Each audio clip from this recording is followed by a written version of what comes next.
పెళ్ళైనా పండగైనా వేడుక ఏదైనా పట్టు చీరల ప్రత్యేక వేదిక వారాహి సిల్క్స్. ఫ్రీ బలూచిస్తాన్ ఉద్యమం, independent Balochistan, republic of Balochistan ఈ పేరుతో బలమైనటువంటి ఉద్యమం పాకిస్తాన్ని ఉక్కిరిబిక్కిరి చేస్తుంది. సో దీన్ని అదుపు చేసేందుకు పాకిస్తాన్ ఏం చేయబోతోంది, అలానే బలూచిస్తాన్ లిబరేషన్ ఆర్మీ చేస్తున్నటువంటి యుద్ధ సన్నాహాలు, ప్రతిదాడులు, దాదాపు 78 చోట్ల నెల రోజుల్లో 78 దాడులు చేసినట్టుగా బలూచిస్తాన్ లిబరేషన్ ఆర్మీ క్లెయిమ్ చేసుకోవడం, పాకిస్తాన్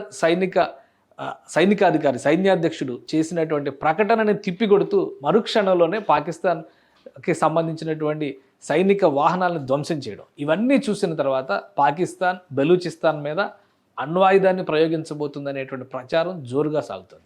ఈ విషయం బలూచిస్తాన్ ప్రజలకు కూడా చాలా క్లియర్గా అర్థమైంది. దీంతో వాళ్ళు బలమైనటువంటి నిరసన ఉద్యమాలకి రెడీ అవుతున్నారు. పాకిస్తాన్ ప్రభుత్వం కుట్రపూరితంగా గతంలో చేసినటువంటి అణు పరీక్షలు కూడా బలూచిస్తాన్ ప్రాంతంలోనే చేసింది అనేది వీళ్ళు చేస్తున్నటువంటి ప్రధానమైనటువంటి ఆరోపణ. 1998లో మొదటిసారిగా పాకిస్తాన్ అణు పరీక్షల్ని నిర్వహించింది. ఈ అణు పరీక్షలు నిర్వహించినటువంటి చాగై హిల్స్ ప్రాంతం బలూచిస్తాన్ ప్రావిన్స్లోనే ఉంది. అప్పటికి భారతదేశం పోఖ్రాన్ 2 నిర్వహించడం, దానికి ప్రతిగా పాకిస్తాన్ ఈ అణు పరీక్షలు నిర్వహించడం, ఒకేసారి 5 అణ్వస్త్రాలని పరీక్షించడం, 4 అణ్వస్త్రాలు మాత్రం కొంత రేడియేషన్ ఎఫెక్ట్ తక్కువగా ఉన్నది, ఒక అణ్వస్త్రం మాత్రం అత్యంత బలమైంది అని పాకిస్తాన్ అప్పట్లోనే ప్రకటించింది. దీనివలన బలూచిస్తాన్లో పెద్ద ఎత్తున రేడియేషన్ ప్రభావం వచ్చింది. ఈ ప్రయోగం చేసినటువంటి చాగై హిల్స్ ప్రాంతం అంతా అప్పటి వరకు నల్లని గడ్డరాయితో ఉండేటువంటి ఈ కొండలన్నీ కూడా తెల్లని బూడిద బారిన గుట్టలుగా మారిపోయాయి అనేటువంటి ఆరోపణల్ని బలూచి ఉద్యమకారులు చాలా కాలంగా చేస్తున్నారు. ఈ టెస్ట్ జరిగి మే 28, 1998 జరిగింది. మళ్ళీ మే 28 వస్తున్నటువంటి తరుణంలో అంతర్జాతీయ స్థాయిలో బలూచి ఉద్యమకారులు న్యూక్లియర్ టెస్ట్ పైన పాకిస్తాన్కి సంబంధించినటువంటి వాస్తవాలను బయట పెట్టాలనేటువంటి డిమాండ్తో పెద్ద ఎత్తున ప్రదర్శనలకి రెడీ అవుతున్నారు. ఈ అంశాలని ఎక్స్ హ్యాండిల్స్ ద్వారా కూడా షేర్ చేస్తున్నారు. ఒకసారి మనం విశ్లేషిద్దాం దీనికి సంబంధించి. ఇది మీరియార్ బలూచ్, అంటే ఫ్రీ బలూచిస్తాన్ మూవ్మెంట్ నిర్వహిస్తున్నటువంటి అక్కడి సామాజిక ఉద్యమకారుడు. సో ఆయన షేర్ చేసిందనమాట. ఇది international atomic energy authority. So దాన్ని ఇన్వాల్వ్ అవ్వాలనేటువంటి విజ్ఞప్తిని చేస్తున్నారు. ఇంటర్నేషనల్ కమ్యూనిటీ కెన్ ఇన్వాల్వ్, అంటే ఇందులో ఇన్వాల్వ్ అయితే victims of Pakistan nuclear radiations. అప్పటి నుంచి కూడా 20 ఏళ్లుగా ఎక్కడైతే ఈ న్యూక్లియర్ టెస్ట్లు చేశారో ఆ ప్రాంతంలో చాలామంది నెక్స్ట్ జనరేషన్ బేబీస్, అంటే తర్వాత పుట్టినటువంటి పిల్లలు జన్యుపరమైనటువంటి లోపాలతో, చర్మపరమైనటువంటి సమస్యలతో జన్మించారనేది వీళ్ళు చెబుతున్నటువంటి ఆరోపణ, వీళ్ళు చేస్తున్నటువంటి మాట. దీనికి సంబంధించి అనేక ఆధారాలు ఉన్నాయి. ఈ ఆధారాలన్నింటినీ కూడా పరిశీలించడం కోసమే ఇంటర్నేషనల్ అటామిక్ ఎనర్జీ అథారిటీ ఆధ్వర్యంలో ఒక కమిటీని వేయాలి, వాళ్ళు వచ్చి పాకిస్తాన్లో వాస్తవాలను పరిశీలించాలనేటువంటి విజ్ఞప్తి చేస్తున్నారు. అలానే అన్సేఫ్ పాకిస్తానీ న్యూక్స్ ఇంటూ కస్టడీ, ఇది న్యూక్లియర్. నిన్న ఒక విషయం మనం గమనించాలి. భారత రక్షణ మంత్రి రాజ్నాథ్ సింగ్ ఒక ప్రకటన చేశారు. అక్కడ సైనిక శిబిరాలని సందర్శించడానికి వెళ్ళినటువంటి సందర్భంలో ఆ ప్రకటన ఏంటంటే, పాకిస్తాన్ దగ్గర ఉన్నటువంటి అణ్వాయుధాలు సురక్షితమా కాదా, దీనిపైన చర్చ జరగాల్సిన అవసరం ఉంది అనేటువంటి మాట ఆయన వినియోగించారు. అదే క్రమంలో వీళ్ళు చేస్తున్నటువంటి డిమాండ్ కూడా అలానే ఉంది. పాకిస్తాన్ దగ్గర ఉన్నటువంటి అణ్వాయుధాలు ఎప్పటికీ కూడా సురక్షితం కాదు, ఖచ్చితంగా అది మానవాళికి వినాశనం సృష్టించేటువంటి విపత్తుగా మారుతుందనేటువంటి అంశాన్ని వీళ్ళు చెప్తున్నారు. ఆ క్రమంలోనే ఇంటర్నేషనల్ అటామిక్ ఎనర్జీ అథారిటీ కంట్రోల్లోకి వీటిని తీసుకెళ్లాలనేటువంటి మాట, into the custody and save the region from nukes blackmailing by radical Pakistan. So Pakistan ఈ బాంబులు వేస్తామనేటువంటి బెదిరింపు ధోరణులతో బలూచి ఉద్యమకారులను కూడా లొంగ తీసుకునేటువంటి కుట్రలు చేస్తుంది. కాబట్టి ఈ బలమైనటువంటి డిమాండ్ని వీళ్ళు తెరపైకి తీసుకొస్తున్నారు. దీనికి సంబంధించి బీ రెడీ టు కవర్, ఇది వరల్డ్ మీడియాకి డియర్ పేట్రియాట్స్ అని చెప్పని రాశారు.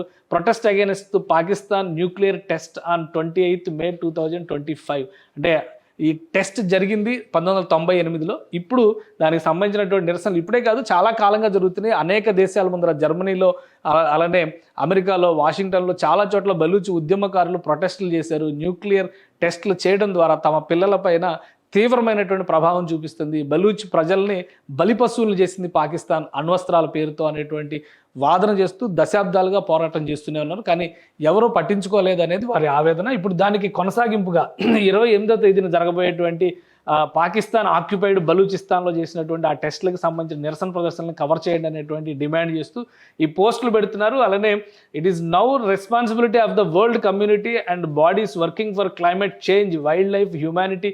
సో వీటన్నిటి మీద పనిచేస్తున్నటువంటి వాళ్ళందరూ కూడా ఇన్వాల్వ్ అవ్వాల్సినటువంటి అవసరం ఉంది. బలూచిస్తాన్లో బయోడైవర్సిటీ మొత్తాన్ని కూడా ధ్వంసం చేసింది పాకిస్తాన్ ఈ న్యూక్లియర్ టెస్టుల ద్వారా అనేది ప్రధానమైన ఆరోపణ. The people of Balochistan are requesting USA, UN అండ్ IAEA to take the Pakistanis Islamic nukes into the safe custody and make this region safe from nuclear blackmailing. So ఇది నిజంగానే బలమైనటువంటి ఉద్యమం నడుస్తుంది బలూచిస్తాన్కి సంబంధించి. బలూచిస్తాన్ ఉద్యమకారులు సాయుధ పందాలో, ప్రజాస్వామ్య పందాలో, పౌర హక్కుల ఉద్యమాలుగా ఇలా 3 రకాలుగా పోరాటం చేస్తూ ఉన్నారు.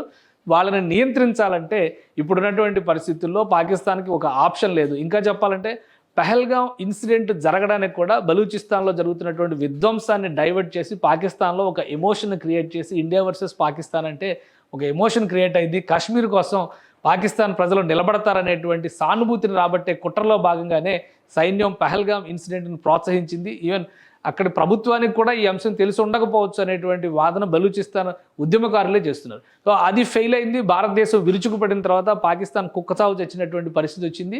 ఇప్పుడు బలూచిస్తాన్ని ఏ విధంగా దెబ్బతీయాలనేటువంటి కుట్రల్లో భాగంగా అణ్వస్త్రం అనేటువంటి బూచిని చూపించే ప్రయత్నం పాకిస్తాన్ సైనికాధికారులు చేస్తున్నారు అనేటువంటి వాదనని బలూచి ఉద్యమకారులు చేస్తున్నారు. వాళ్ళు చేస్తున్నటువంటి విజ్ఞప్తి ప్రకారం మే 28వ తేదీన జరగబోయేటువంటి ప్రొటెస్ట్ ప్రపంచవ్యాప్తంగా ఆకర్షించాలి, అందరి దృష్టిని ఆకర్షించే విధంగా ఈ ఉద్యమం చేయాలని చెప్పని భావిస్తున్నారు. అలానే అంతర్జాతీయ సమాజం ఇన్వాల్వ్ అయ్యి పాకిస్తాన్ చేతిలో ఉన్నటువంటి అన్సేఫ్ న్యూక్లియర్ వెపన్స్ని స్వాధీనపరచుకోవాలనేటువంటి డిమాండ్ని ప్రధానంగా చేస్తున్నారు. భారత ప్రభుత్వం కూడా ఇదే మాట చెప్పింది. పాకిస్తాన్ చేతిలో ఉన్నటువంటి అణ్వాయుధం సురక్షితమేనా అనేటువంటి వాదనని లేవదీసింది.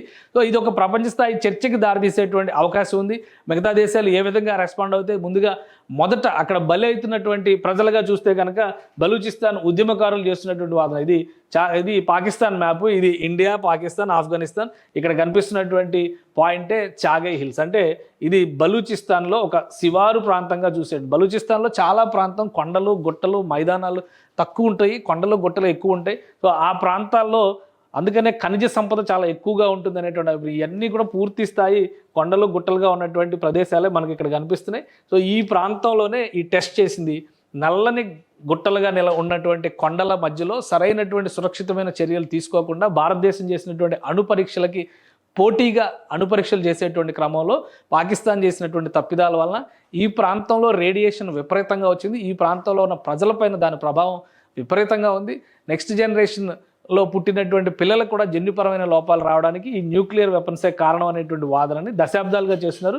మరొకసారి ఇప్పుడు బలూచ్ ఉద్యమం, ఫ్రీ బలూచ్ మూవ్మెంట్ పేరుతో చేస్తున్నటువంటి ఉద్యమాల్లో భాగంగా ఈ అంశం మరొకసారి చర్చకు వచ్చింది. ఇక అంతర్జాతీయ సమాజం దీనిపైన ఏ విధంగా రియాక్ట్ అవుతుంది, పాకిస్తాన్ చేతిలో ఉన్నటువంటి అన్సేఫ్ న్యూక్లియర్ వెపన్స్ని స్వాధీనపరుచుకునేటువంటి శక్తి సామర్థ్యాలు అంతర్జాతీయ సమాజానికి కానీ ఐక్యరాజ్య సమితికి కానీ ఉన్నాయా లేవా అనేది కాలం నిర్ణయించాల్సినటువంటి అంశం. సుమన్ టీవీలో మీ పర్సనల్ అండ్ బిజినెస్ ప్రమోషన్స్ కోసం కింది నెంబర్కి కాంటాక్ట్ చేయండి.